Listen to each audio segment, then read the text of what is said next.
अस्सलामुअलैकुम वरहमतुल्लाहि वबरकातुहू। Dear students, मेरे एजुकेशनल यूट्यूब चैनल ई गाइडेंस में आप सबका बहुत बहुत इस्तकबाल है।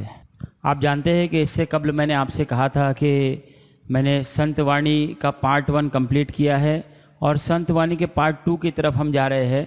तो संत वाणी का पार्ट 2 भी आप लोगों के लिए इस वक्त मैं लेकर आया हूँ। जे का रंजले गांजले संत तुकाराम का लिखा हुआ ये अभंग है। ख़ास तौर पर मेरा ये जो चैनल है वो उर्दू मीडियम के तलबा के लिए है, तो उर्दू मीडियम के तलबा से मैं रिक्वेस्ट करूँगा, तो मैं ख़ास करके उर्दू मीडियम के तलबा से गुजारिश करूँगा कि हिंदी और मराठी की वीडियो अगर आप हासिल करना चाहते हैं तो मेरे एजुकेशनल यूट्यूब चैनल को आप ज़रूर सब्सक्राइब कीजिए। चलिए हम चलते हैं हमारी नज़्म की तरफ। जे का रंजले गांजले। सबसे पहले हम संत तुकाराम महाराज का इंट्रोडक्शन लेंगे, उनके बारे में मालूमात हासिल करेंगे। संत तुकाराम का जो जन्म है वो 1608 में हुआ और आपकी मृत्यु हुई है 1650 में। वारकरी परंपरेतील महत्त्वाचे संत कवी, त्यांच्या रचनांमध्ये भक्ती, व्यवहार आणि अध्यात्म यांची सांगड घातलेली दिसते। ढोंग, दैववाद, अहंकारी वृत्ती, दुराचार इत्यादींचा पडखर समाचार त्यांनी आपल्या अभंगांमधून घेतला आहे। प्रेम, नैतिकता, करुणा व सर्वांमध्ये ईश्वराचे अस्तित्व ही मूल्ये स्वीकारून आदर्श प्रापंचिक जीवन कसे जगावे याचा उपदेश ते आपल्या अभंगातून करतात। त्यांच्या अभंगातील ओळींना सुभाषितांचे मोल प्राप्त झाले आहे। प्रस्तुत अभंगात संत तुकाराम महाराज यांनी साधूची लक्षणे सांगितली आहेत। कवितेला आपण सुरुवात करूया। जे का रंजले गांजले, इसका उर्दू में तर्जुमा होता है जो मुसीबत ज़दा लोग।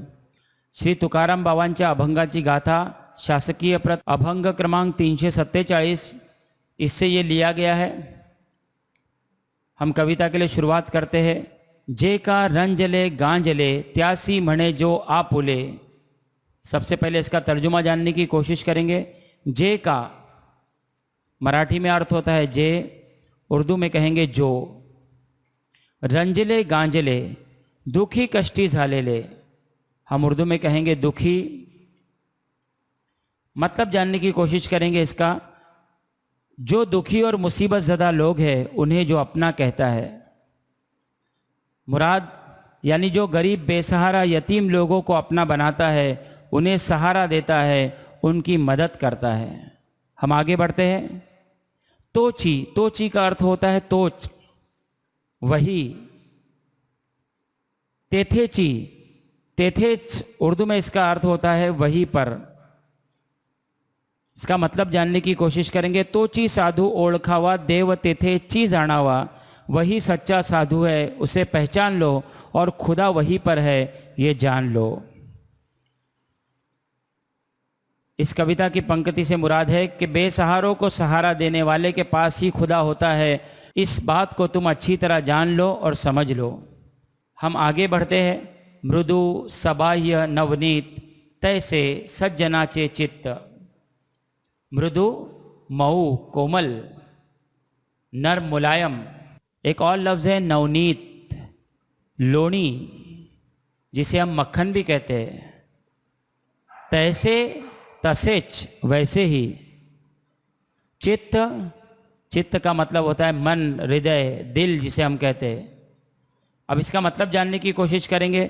जो अंदर और बाहर से मक्खन की तरह नर्म और मुलायम है, वैसे नेक लोगों का मन होता है।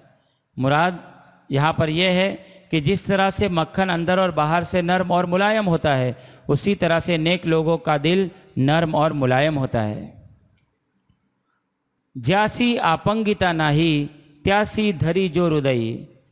यहाँ पर शब्द आया है आपंगिता। आपंगिता का अर्थ होता है आश्रयदाता। आश्रयदाता कहते हैं सहारा देने वाला। हृदय, हृदय का अर्थ होता है मनात, मतलब दिल में। अब इसका मतलब जानने की कोशिश करेंगे। जिसका कोई सहारा नहीं है, उसे जो अपने दिल से लगाता है।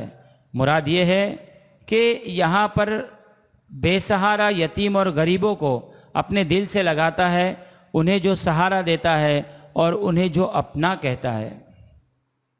आगे बढ़ते हैं हम। दया करणे जे पुत्रासी तेची दासा आणि दासी। दया, करुणा, हम उर्दू में कहते हैं रहम करना। दासा आणि दासी, सेवक आणि सेविका। जिसका अर्थ होता है खादिम और खादिमा। वो जैसी मोहब्बत अपने बच्चों से करता है वैसी ही मोहब्बत अपने खादिम और खादिमा से करता है। मुराद ये है कि अपनी औलाद जैसी मोहब्बत वो अपनी खादिम और खादिमा से करता है, उनसे प्यार मोहब्बत शफ़क़त के साथ में पेश आता है, हमेशा अपना शफ़क़त भरा हाथ उनके सर पर रखता है। तुका म्हणे सांगू किती तोची भगवंताची मूर्ति, तुका संत तुकाराम। भगवंताची मूर्ति, ईश्वर मूर्ति, खुदा का बुत या खुदा की मूर्ति भी कहा जा सकता है जिसे। इसका मतलब है संत तुकाराम कहते हैं कि मैं क्या बयान करूं, वही शख्स खुदा की मूरत होता है, वही शख्स खुदा की मूरत है। इससे मुराद ये है कि संत तुकाराम कह रहे हैं कि मंदरजा वाला लोगों के मुताल्लिक मैं क्या बयान करूं, कितना बयान करूं। ये ऐसे लोग हैं जो गरीबों की मदद करते हैं, बेसहारा लोगों को सहारा देते हैं, अपने खादिम और खादिमा से अपनी औलाद की मानिंद प्यार मोहब्बत करते हैं। ऐसे लोग हकीकत में खुदा की मूरत होते हैं। तो डियर स्टूडेंट्स, ये कविता मैंने आप लोगों को समझाई। उम्मीद है कि ये कविता आप लोगों को समझ में आई होगी। अगर आपको ये वीडियो अच्छा लगा है तो इसे लाइक कीजिए, कमेंट कीजिए, शेयर कीजिए, अपने साथी स्टूडेंट्स को बताइए। अगर टीचर्स ये वीडियो देख रहे हैं तो अपने स्टूडेंट्स से भी उन्हें शेयर कीजिए। बहुत बहुत शुक्रिया।